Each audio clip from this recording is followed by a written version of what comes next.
kick us off here and say that we are excited to have everyone joining us for the Rural Life Virtual Summer Institute as we wrap up this second week. Welcome to this morning's session that's really focused on SEL, and it's a leadership edition session. And so we welcome our leaders, and if we happen to have any teachers, of course, you are welcome too. I am Bethany Fillers, and I'm the session host. I'm here to support the presenters, who we have several guests with us this morning, so we're super excited, and I'll let Allison introduce them in just a minute. But I'm here to offer technical assistance and also share session evaluation and certificate information at the end of the session. Please do not hesitate to use the chat feature to ask questions or to request technical assistance. And at this time, I'll hand it over to Allison, and she can kick us off this morning with this session. All right, well, I want to welcome everybody to come into this leader edition about what are we going to do with SEL when we go back to school. I want to introduce first off the people that are administrators that we're going to be talking to today. I'll start with Mark Merriman. Mark is a principal in Washington County at Lamar Elementary. Richard Church is a principal at Cloudland High School. And Jordan Hughes is a principal at Boones Creek Elementary in Washington County. So I thank them all for being here first off. I appreciate y'all taking time to come to answer questions. And I think the way that my idea for this was I was working on a presentation for something else, and it had to do with SEL. And I started thinking about teaching students, talking to teachers about teaching students SEL. And I started thinking about there's a lot more than just students that we need to deal with when we go back to school, that there's going to be a lot of teachers with anxiety, administrators, school staff, that there's a lot more to it than just having to work with students when we go back.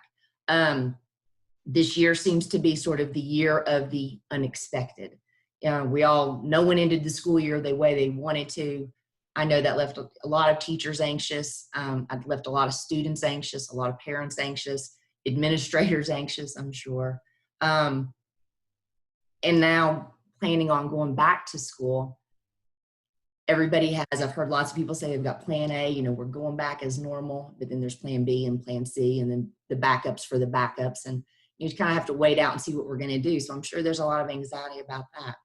And I also know, people were starting to talk about the measures that the CDC was putting out. And I saw that, the Tennessee Department of Education put out some guidelines for when we go back, what's it going to look like? And just to start out, because this I think is a simple way to start, Richard, I want to ask you a question about one of the things everybody keeps talking about is social distancing. And what are we going to do when we go back? How are you planning to create just a physical environment that's going to make students and teachers feel safe when we go back? Well, that is a good question. Thank you for starting with me on that question.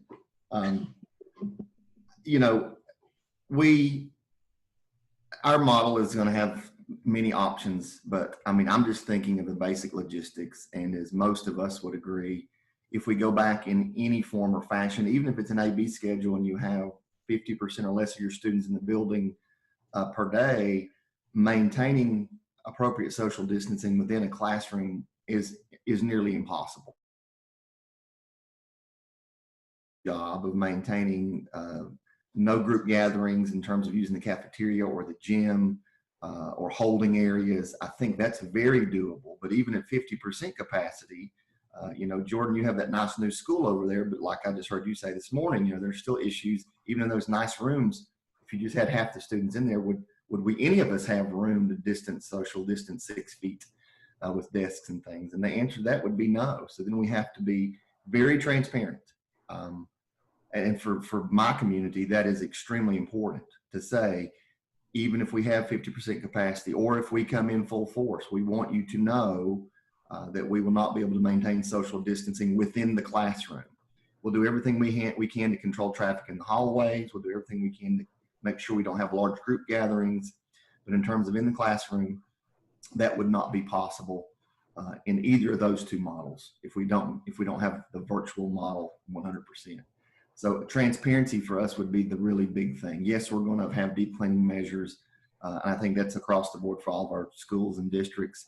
I think probably in our model, we will probably have a deep cleaning day or / planning day. And I don't quote Carter County Schools on that because I'm on the reopening committee and we meet today at 2:45. So, but that has definitely been something that's been kind of the bedrock since we started talking back in early May. So, those being very honest and transparent about what we're able to do and not able to do is definitely how I'll approach it with our community. Well, and I should have said this before we started talking. Thank you for getting us started, Richard. I'm sorry I put you on the spot first. Richard and I were just talking about how it's nice that when there's a group that's really small where we can all kind of chat with each other.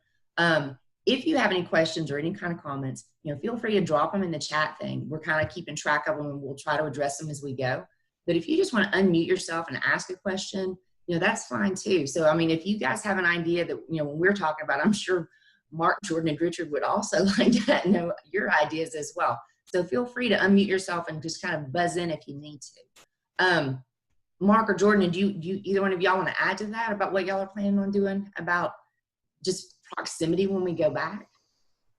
I'll add to that. And, welcome to everyone. Actually, I see my teacher, Tina Bailey, on here. So welcome, Miss Bailey. We just came from Fall Branch, and Richard, my school is the opposite at Fall Branch, where it's an 80-year-old building. And so social distancing within that building would be difficult. Lamar is a little bit bigger, but we're kind of in the same boat as everybody else in that we have an A, B, and C plan right now. There is no way to social distance within a classroom. As Richard said, we are trying to just find ways to get creative and try to prevent students from intermingling in large groups. And we're also looking at a lot of things if we do go back in a hybrid model, what that's going to be like. Are we going to be able to reach our students who decide not to show up at school because they are medically fragile? How are we going to meet our students with special needs and our Tier 3 students through the RTI process? So I'm sure Richard's district, it sounds like they've started the planning, and we've started the planning too in Washington County. And there's a lot of unknowns, but I am very, very happy that the state and all the school districts have started that planning process. And just to be honest with you, looking at some of the things for next year, they're even talking about, in the hallways having one directional flow chart so kids have arrows they stay on. They're talking about waiting at bathrooms, just like we do at the grocery store with the 6 feet apart dots. So there's a number of huge, huge questions right now. I know that in Washington County, our director got a waiver on duty-free lunch. So teachers, more than likely, if we come back, at least for the first couple weeks, will be eating lunch with their students so that they're not in the lunchroom in a large gathering. So those are some of the things that we've started to talk about. Jordan, anything else? Mark, I think you've said it all. I think we are just looking for guidance from the toolkits and our teams. We're surveying our parents and our stakeholders to ensure that we can identify needs and meet the needs that we can. And Richard, you're correct. Even with the brand new building, we are not going to be able to meet that 6 feet distance for social distancing. So as Mark said, we're just planning to do what we can in those large areas and ensure that hallway transition is going to be taken very carefully.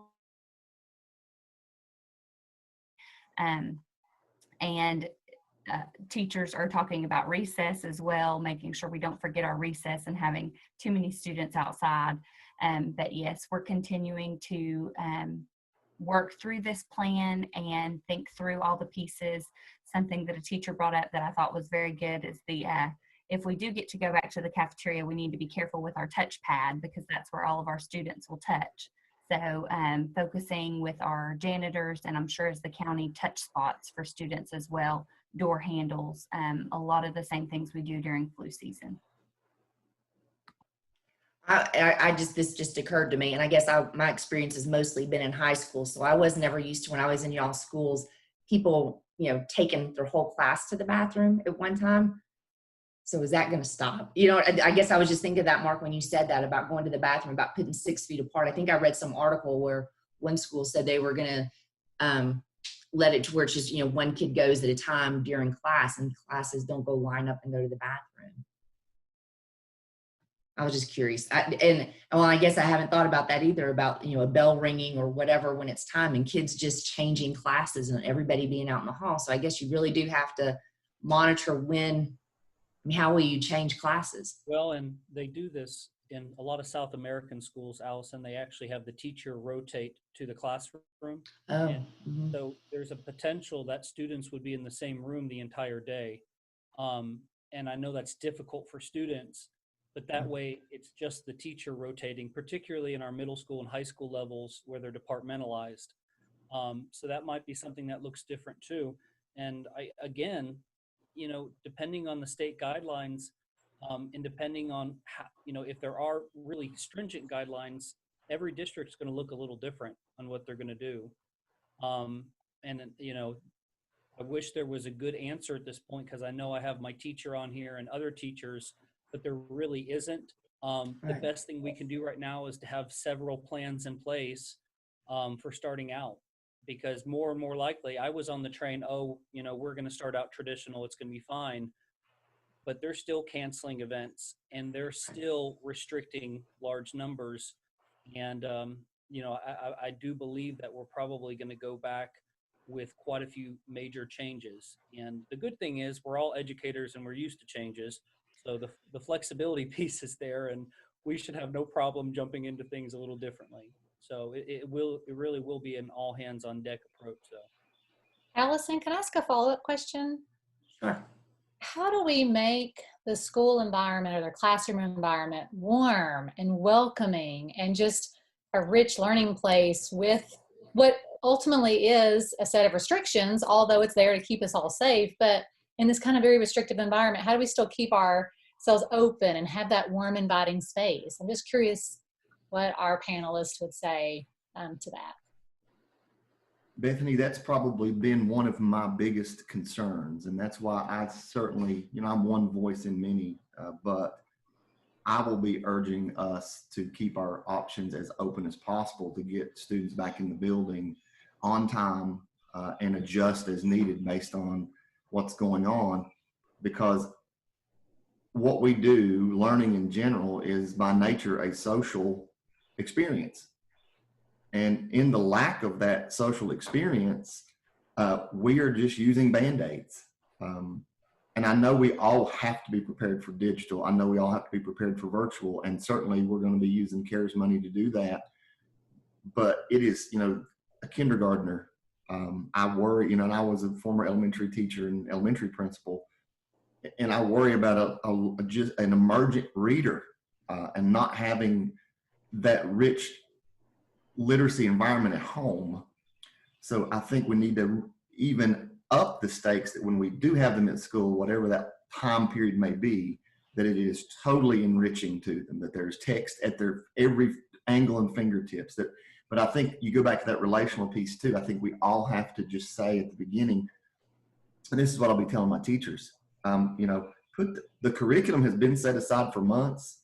What's a few more weeks of, you know, and I say a few more, 2 or 3 weeks at the beginning, we just all need to get our feet back in the pond. I mean, we just all have to feel comfortable to be back together and to build those social connections, those emotional connections that are so important for authentic learning to take place. So I see a lot of just sitting and having these discussions with students from your 4-year-olds and 5-year-olds, because they are still scared of what's going on in the world, all the way up to our 18-year-old seniors that'll be upcoming in the class of 2021. So I can really imagine a real family type atmosphere in every classroom, whether you've got 10 kids in there that day or 15, or you might have 30, you know, depending on how we go back. But I really feel like we have to put the brakes on a lot of things and almost retrain ourselves and the students to be back in an environment that should be trusting and open and honest and transparent. So in my mind, in my little world, I envision that as a very positive outcome of this, Bethany, that we have taken that time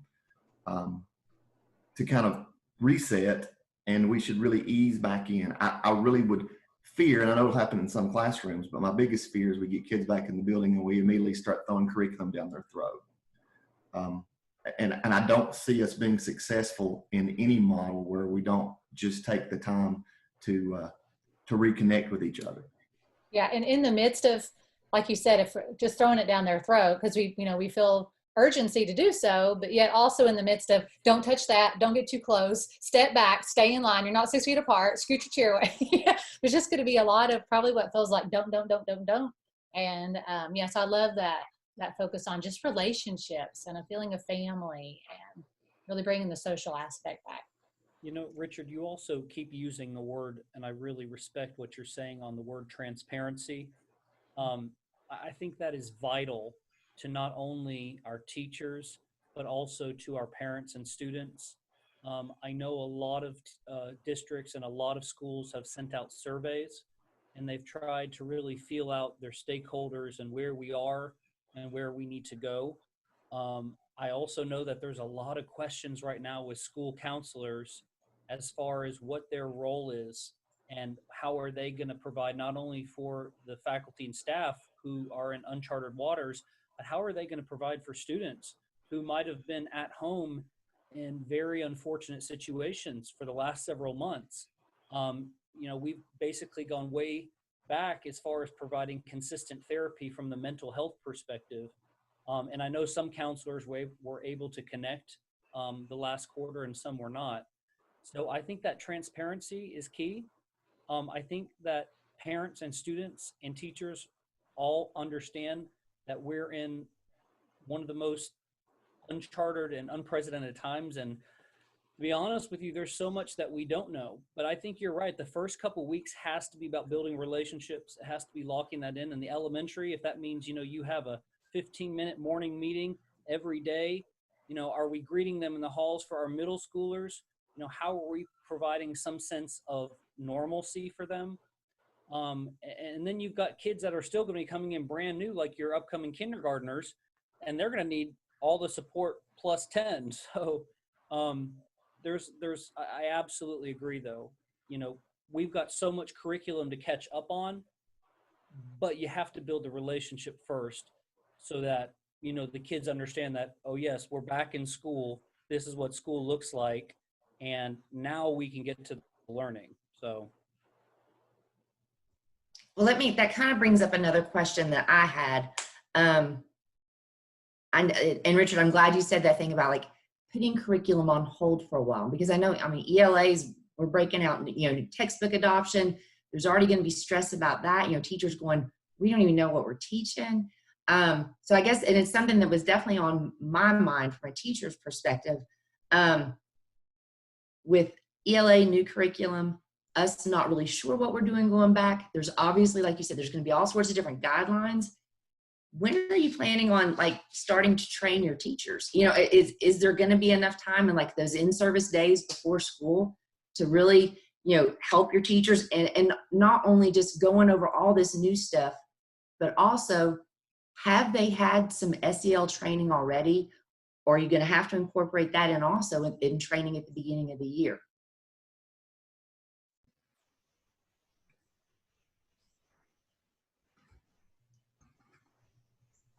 I'm stressed thinking about it.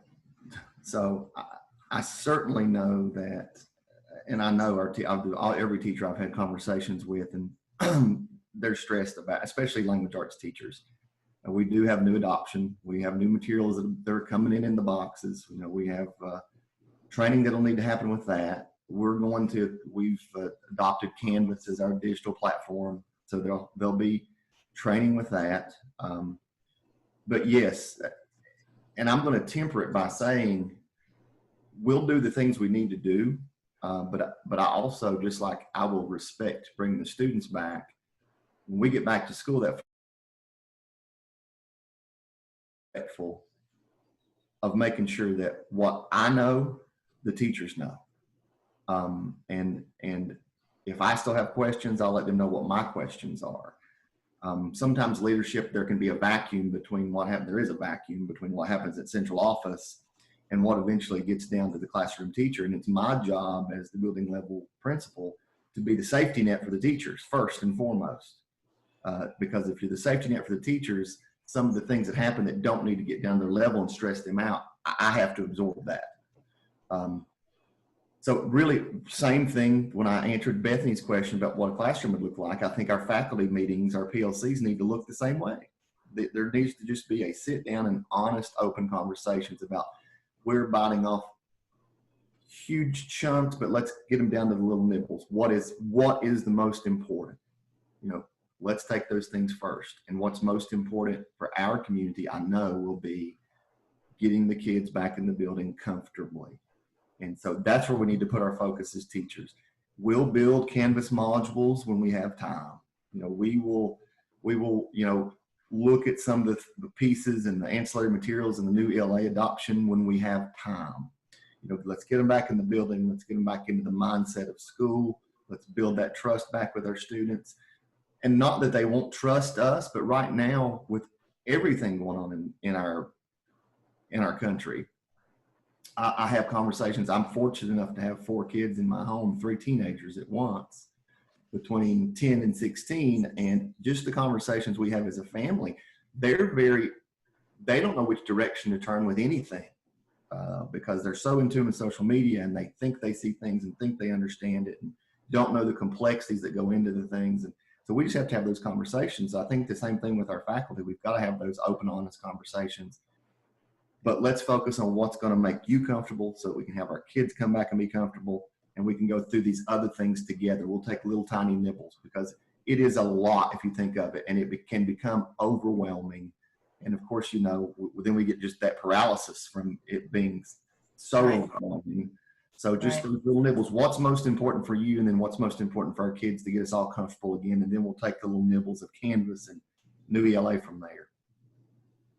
Jordan, I'm curious, and I know Jordan just had a baby a few months ago.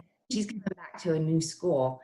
And so I was just curious too. I mean, you're going to be coming back and it's going to be new. Your teachers are going to be coming back and it's new.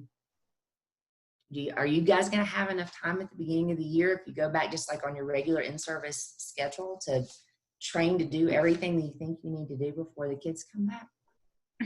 I can say that we are working right now on a schedule. We have our instructional coaches working with district level, working on pacing guides, and working on delivering that new content and training in that content so that we can have PLCs and collaboration amongst teachers across the district.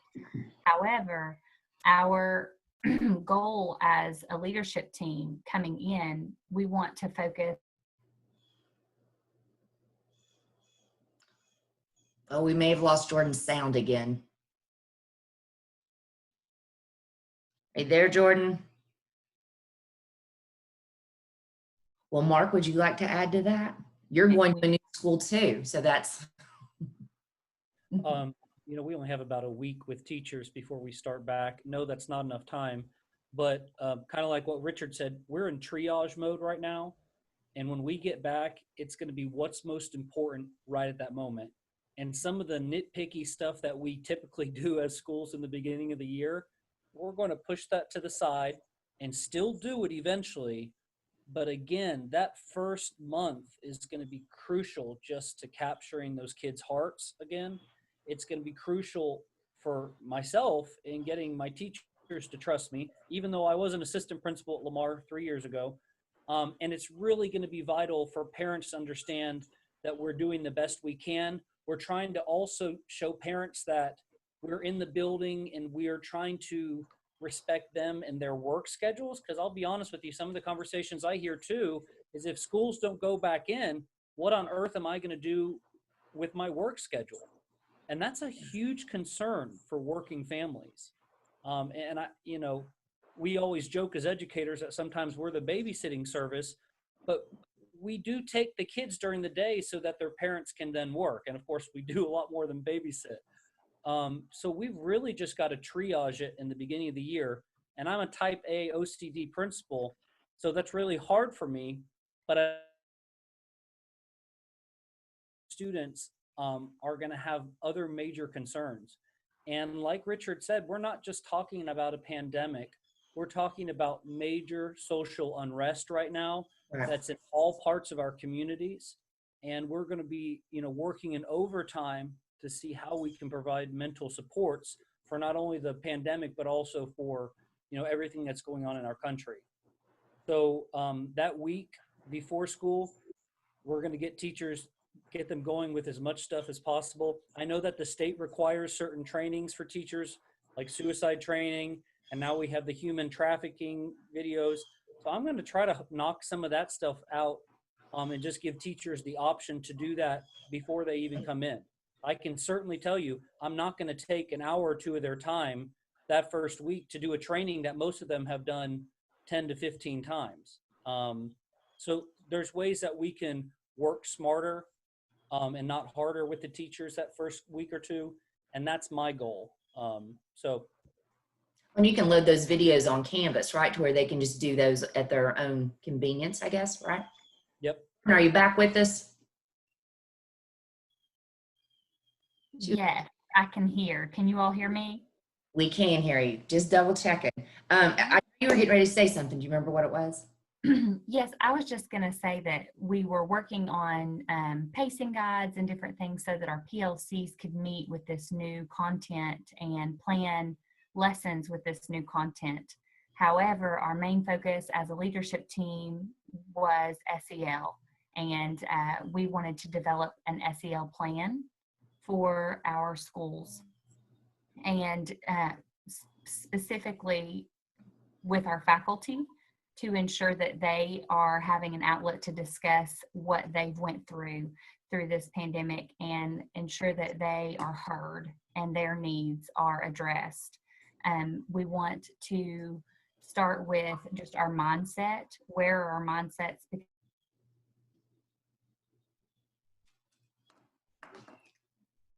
All right, Jordan, we can't hear you again. I would like to point out that I like what Jordan said, though, about we talk about students and them dealing with trauma, and there's going to be a lot of teachers who are going to have struggling. Oh, we can hear you again. Are you there? Can you hear me? Yeah. How far did I get? You got where you were talking about dealing like with teachers and their, I don't know, it sounded like you were going somewhere. I was writing down notes about the SEL plans for the school and for the teachers, and I was wondering if you were getting ready to say something about telling teachers they need to take care of themselves too. I don't know. Where were you going? Yes, we really want to focus on our teachers' mindsets, because we know that when we become stressed, we go into that fight, flight, or freeze response. So we want to take that and ensure that we are on a level where we are not stressed. And I know that's going to be very difficult, but we want to come together as a group and offer support, allow teachers to discuss what they're going through, coping mechanisms.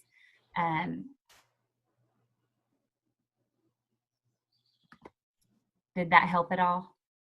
It does. It does. Okay. Okay, so just focusing on specifically an SEL plan for the teachers to ensure that they are in the right mindset when students return, so that they can take care of themselves before they take care of the students. Because if they are stressed, it's going to bleed right on into the classroom. So we want to focus on our teachers as they're in the trenches, and we need to work with them and help them feel comfortable and safe to return. So we are developing a plan with our counselors, how that would look like, whether that be, depending on how we come back, a morning meeting with faculty, or maybe even a Zoom meeting before school or after school, just to debrief. We can do this in small groups, but we just want to make sure that we are hearing their concerns and their stresses, and to help eliminate those as much as we can. Richard, I'm going to go back to you, because aren't you sort of the trauma trainer guy, the ACEs? I have been doing that for several years, and it's a very personal experience for me, because I was a child of toxic stress and trauma. So I've been doing that since probably about 2016, 17, somewhere in there. You asked that question earlier about what are you going to do with SEL instruction? The adults in the building, that social emotional learning just means that you recognize the connection, that you have to feel comfortable and accepted in order to learn. Mm-hmm. That's it. If you boil it down to something very simple, you have to feel comfortable and accepted in that environment in order to open your brain, your hardwiring to even learn. Absolutely. So we've already played with morning meetings. It's hard to convince high school teachers that it's important to have a conversation with your students every morning. It will be a non-negotiable this year, just because, and I think the nature of, like I said, Bethany opened that question up earlier, I think the nature of what our classrooms need to look like, this is the perfect opportunity. This disruptive chaos that we have is actually a great opportunity to change some things. And it'll be a non-negotiable at Clallan High School for 7th through 12th grade. We will have a morning meeting in some capacity every morning, a restorative circle every morning. Once again, you have to let those students and teachers, that's one of the things I will make sure, because I'm a sharer, not try to be an oversharer, but I'm a sharer, to have the teachers to open up a little bit and let the students see inside of who they really are. So we'll have morning meetings. We'll have lots of affect statements. We already try to do that, but really to reinforce those affect statements and affective questions to our students. We pulled some of our Title I money with Clallan Elementary School, and we threw some things away that we knew that we're fairly certain CARES money is going to take care of this and this. So we pulled our Title I money, and we are going to hire a full-time social worker to work between Clallan High School and Clallan Elementary School. And it's a very competitive position, especially for what our social workers make in the Tri-Cities. It's a great entry-level position, and they'll have full benefits, full-time, to work year-round, 12 months with our community. So that was something we kind of brainstormed and came up with. And I know that takes money, and not everyone has that at their disposal, but you also have to make decisions on, is it important to have extra copy paper in supply? Yes, it is, but how much can you have, and toner, and or can we put this to work to more definitely affect the students and the issues we know they're going to be facing as we come back to school? And especially with copy paper and toner, if more things are going online, you're going to have the opportunity where you shouldn't need as much of that.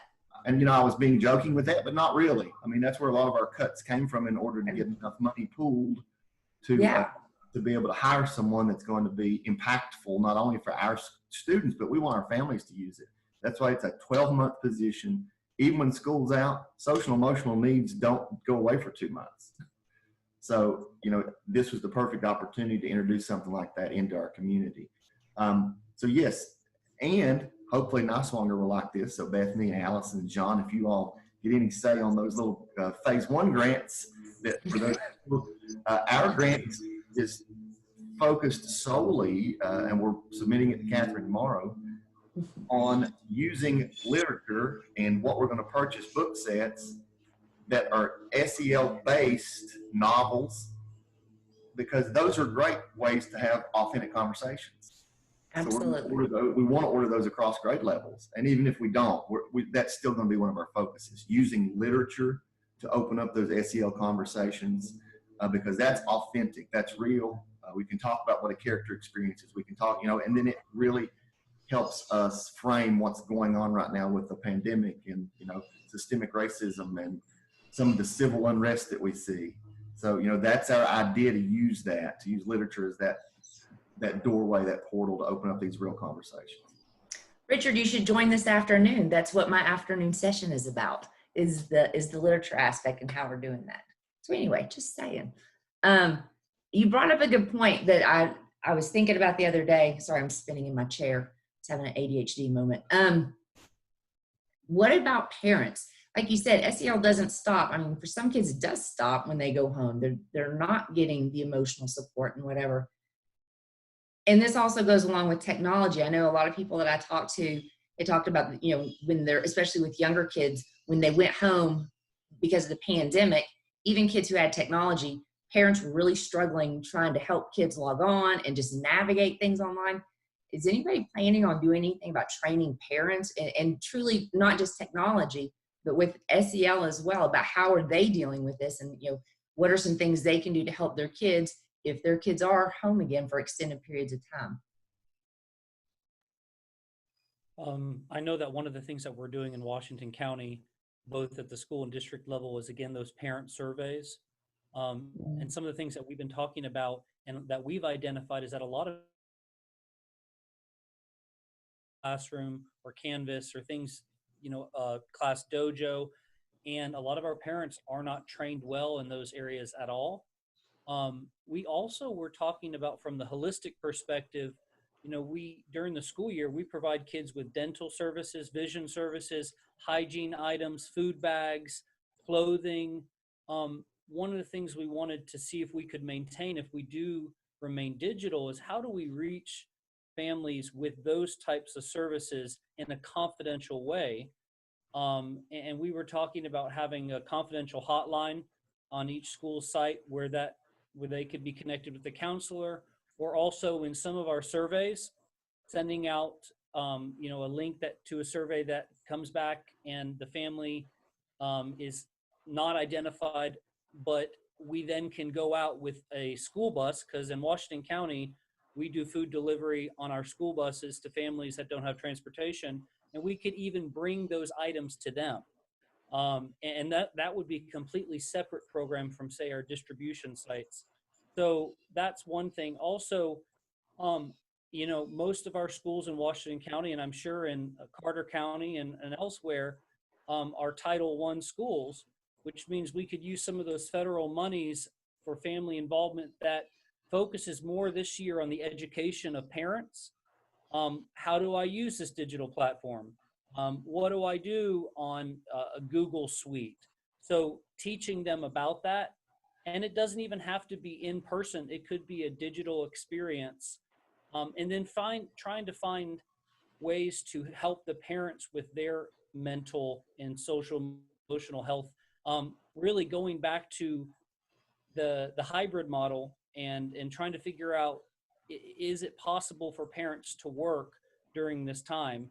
And what I mean by that is, say, Johnson City schools, they were able to continue their before care and after care services. In fact, I know for a lot of working professionals, and they had to use social distancing, but during the summer and during this last quarter, Johnson City provided childcare services. So if we don't go back and we're all in remote learning, what are our districts doing for essential workers to provide them with some sort of childcare? I think that's a big question right now too. And again, it's not going to be perfectly social distance, but there were precautions in place. And I know that my nephews continued to go to before and after school care because my sister's a nurse and she had to work. So just thinking about some of those things, I think, will be important. Well, and this kind of goes along with that. Jordan, I'm going to ask this one of you if we can hear you. I guess most of us assume that we're going to do some sort of remote learning at some point.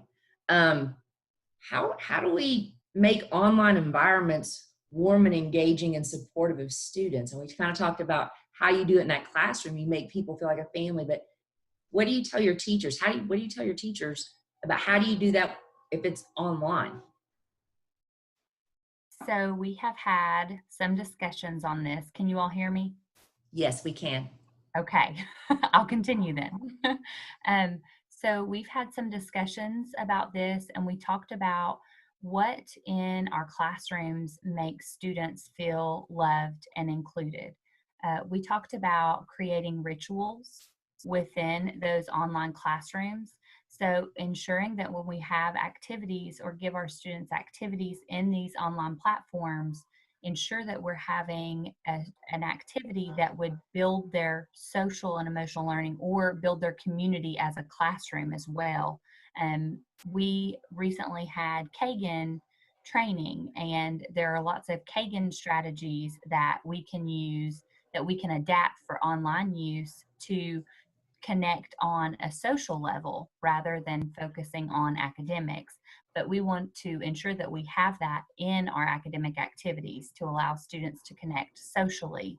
And of course, we've talked about how the teacher will need to monitor that because we can't control what students say on live on our live feeds. So we've talked about having clear expectations. We've done a lot of work with digital citizenship and how we respect others while we are on these conference calls or Zoom calls or Google Meets or however we choose to connect with our students. But we want to take time to plan social activities for them to connect and have these rituals in our online classrooms that will allow us to build that, take some of those same strategies and adapt them. Go ahead, Richard. Well, I'm building off what Jordan is saying, and a lot of things that we discovered, because once again, this was, disruptive innovation, is that we needed to build rituals. If not, a Zoom class meeting could become a free-for-all, or people could, because you have to, when we're all playing at the beginning, and it was a great idea, especially when you're dealing with junior high and high school. They changed their names to something inappropriate.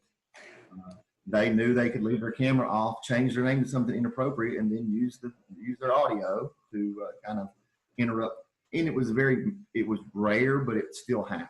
In our they would, and I tried to sit in on almost every classroom Zoom call that we had, almost like the moderator, just overlooking. But I mean, I couldn't be, I couldn't be quick enough to because they're that right when it comes to technology, and it didn't take them long to figure out how to manipulate the Zoom platform. So yeah, ritual is very important. Another thing we stumbled upon is that one of the most powerful negative affects is shame. They didn't want you to see into their home through a digital platform. So we have to respect that, because the opposite of that is a positive affect is enjoyment. If we can make it very personal and fun and look forward to that, once a week meeting or twice a week Zoom meeting that builds in, or what's happening on Google Classroom and Google Meet, you start to push the negative affect to the side. But it all comes back to what Bethany said at the beginning, whether it's feeling that comfort level person to person, face to face, or building that in a digital classroom. You have to be able to put the positive affects ahead so they can build that trust and that, that take away their self-doubts that this is even worthwhile, and, why am I here, or / this is not like being at school, I don't like this. So we have to build that enjoyment and that looking forward to it. So just doing fun things while you're on there. So I love that Jordan said that, doing some things to create that joy in an authentic way in this type of platform that we're dealing with. Mark, did you want to add anything to that? No, I mean, I basically am right along with both of my panelists.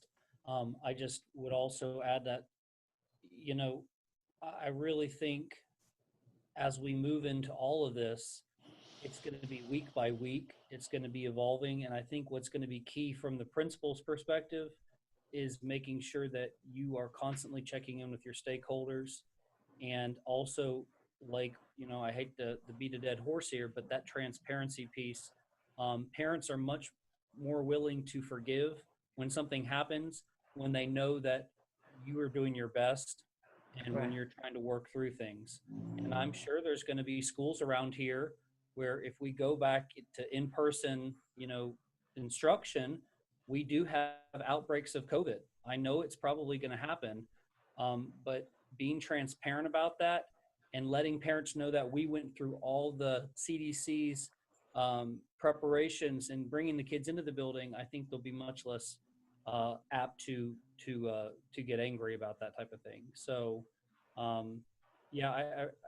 I think preparation as much as we can. I think capturing the kids' hearts the first couple of weeks, teaching them how to school again, providing parents with some education, figuring out if parents even have access to internet at their home. These are all things that we're going to have to figure out. And if they don't have access to internet, or there's no cable provider or satellite provider that can get out to where they live, because I'm going to be honest with you all, at Lamar, we've got some mountain hollers where they don't run cable out there. They don't even run water to some parts of Washington County. And I'm sure it's the same in Carter and Johnson and every other county. So if they're not running water out to these places, I don't think that's high on their priority list to have access to high-speed internet. So that's what we're going to have to deal with too. And just in terms of our families that can't really get there. I will also say this. I had an interesting conversation with the principal the other day, and she has been bombarded by groups wanting to fundraise at her school. And one of the things that I was really interested is she said, basically, I'm going to have to limit what we do with fundraising this year. I do not want to bombard our parents, who many of them had several months without work, with a huge financial cost. And I thought that was very, very interesting and pretty wise thing as far as how we spend our money. And like Richard had said earlier, you know, do we buy extra copy paper, or do we provide high quality instruction that can be used at home? You kind of have to weigh your options. So that's kind of all the questions buzzing around in my head right now is, what are our needs and what are our wants? And what does that look like in our parent, student, and teacher spheres? And building off that, Mark, and it reminded me, and I'm saying this from a parental perspective as well, for I think maybe the first time, certainly the first time in my career, and I think in anybody that's been around this business, we have parents for the first time. So when I'm thinking parent training, for the first time, I think we really have them. When I say really have them, they have seen what it's like to even try to help their child navigate the digital learning world. They're asking for help. So I think if we have parent nights and they're training nights, I think the old, instead of you had to offer them anything just to get them to come through the door, I think they'll come. I think because they legitimately and earnestly want to be the resource that their child needs, knowing we're going to have some sort of probably hybrid look for the school year. I think they want to know how to help them log on to these things and what does it look like and what should I be looking for as a parent. So I think certainly for the first time, we truly have parents' attention.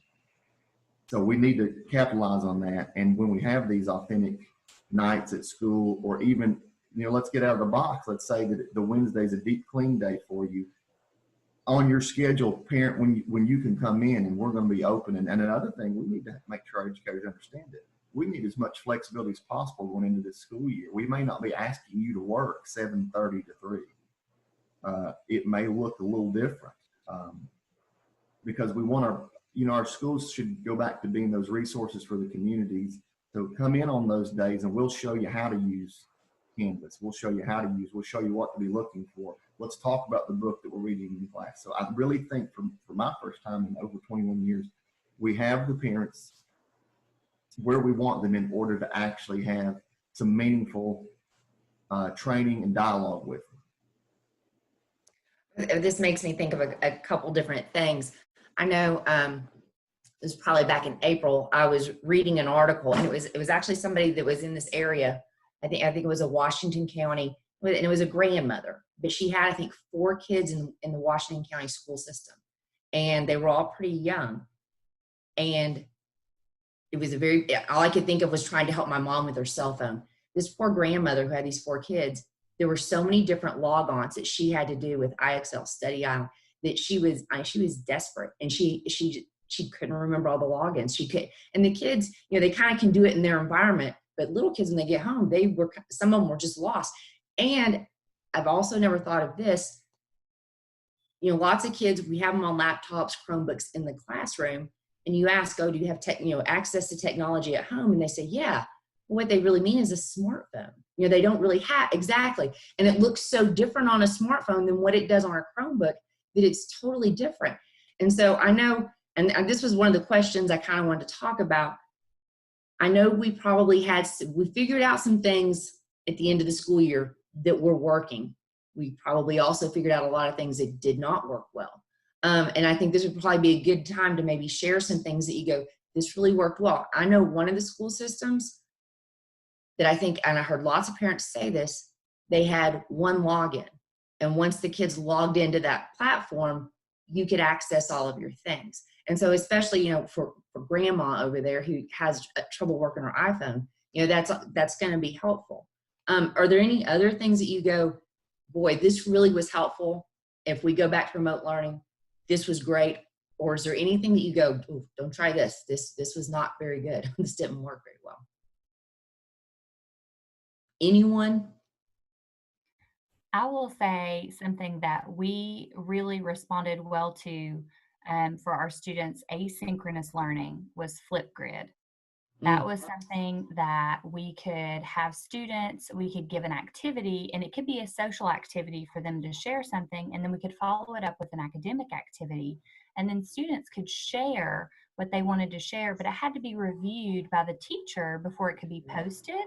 And then they could also comment on each other's work, and it had to be reviewed by the teacher before it could be posted. So you could allow that to happen, but you could also censor what was going to be said. So that was something that we felt was very beneficial. All be all, but for certain activities, it's a great platform. I love Flipgrid. I just got a text from Miss Bailey, who's on the panel with us.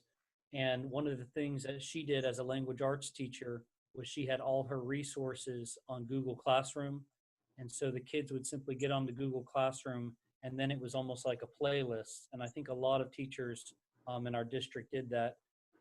However, we only have Google Classroom last year. We only had individual accounts from grades 6 through 8. So that created some challenges. And I know that one of the things that with our CARES Act money we're getting is 1,500 new Chromebooks, hotspots at every school, and they're also expanding individual Google accounts all the way down to 3rd grade. So thank you, Ms. Bailey, for bringing that up and sharing what you're doing in your language arts classroom.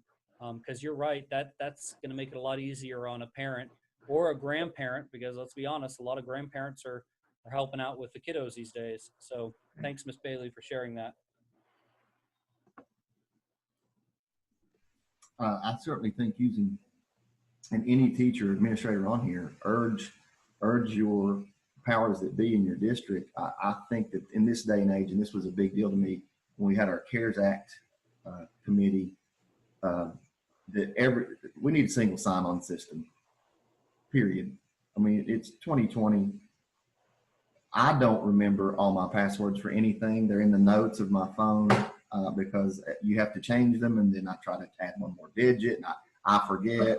I have to, you know, we all know, we've gone through it, and it's a headache, and then you get locked out of your account, and then, you know, but, you know, a single sign-on for all the things that students use and everything now. You know, there are certain single sign-on programs that everything that you would use in a school would work through your single sign-on.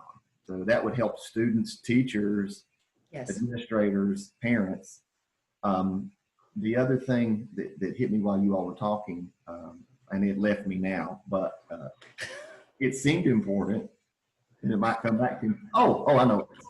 Schools should be charging stations, right? Schools should already have been charging stations, and by charging stations, I mean, when kids are in school, they should leave every day. First of all, they should want to be there, and then they should leave every day feeling like that, not stressed and depressed about what happened, but hey, you know, this was a good day. Whatever it looks like now, when they're in the building, it better be the most welcoming, happy, inviting environment that we can possibly create, because we will need that. I need that. You know, going into my building now, and even during this off time, I just need to go into the building now sometimes and get away from my clock on the back of my wall here at my table and get back in my office, because I feel recharged, because I can imagine those kids in the hallways. I can imagine the joy when they get off the bus, you know.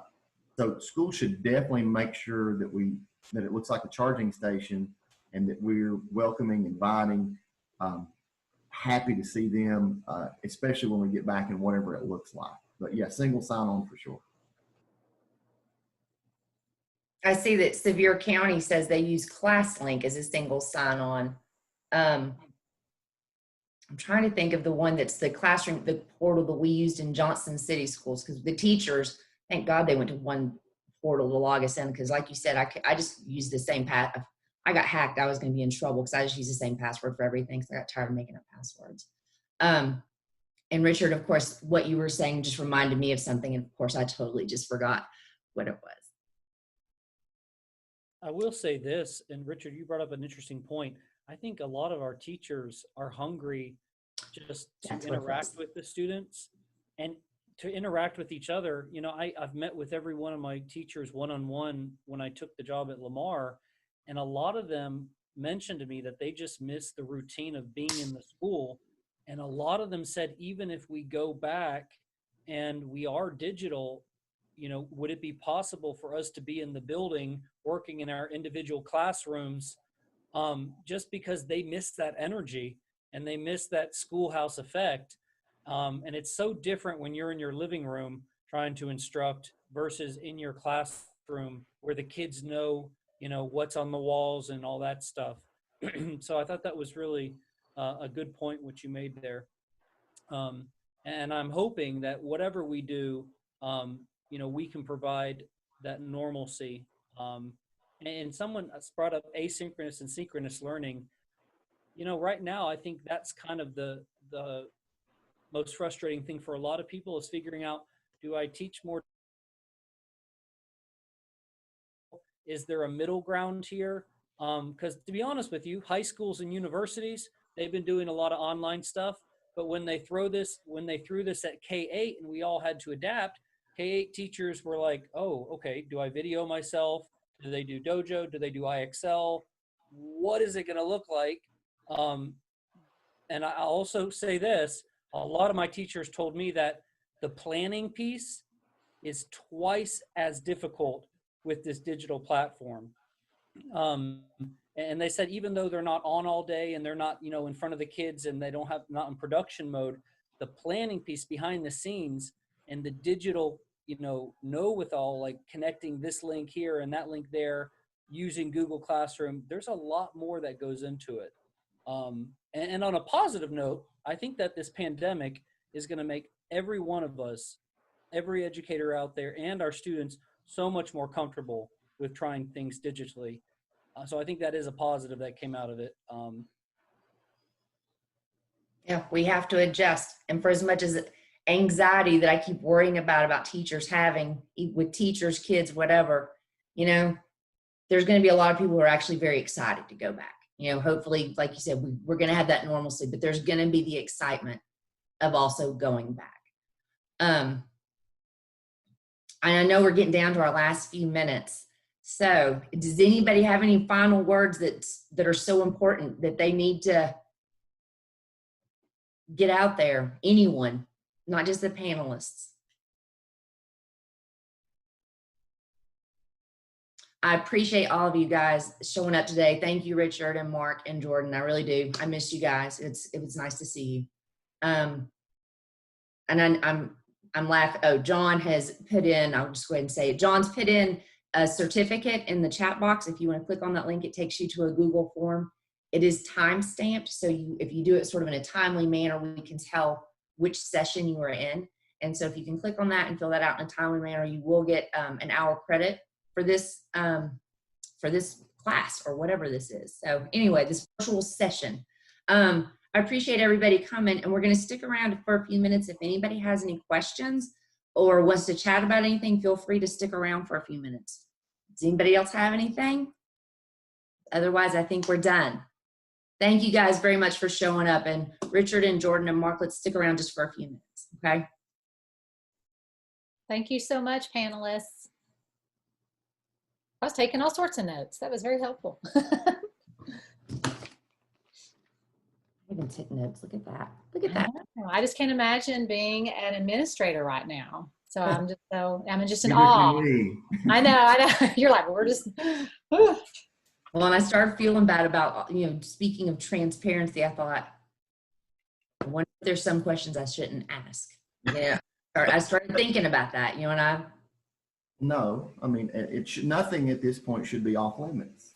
You're right. You're right. That, You're and right. that is that leadership vacuum I talk about, where you feel like you, Yes.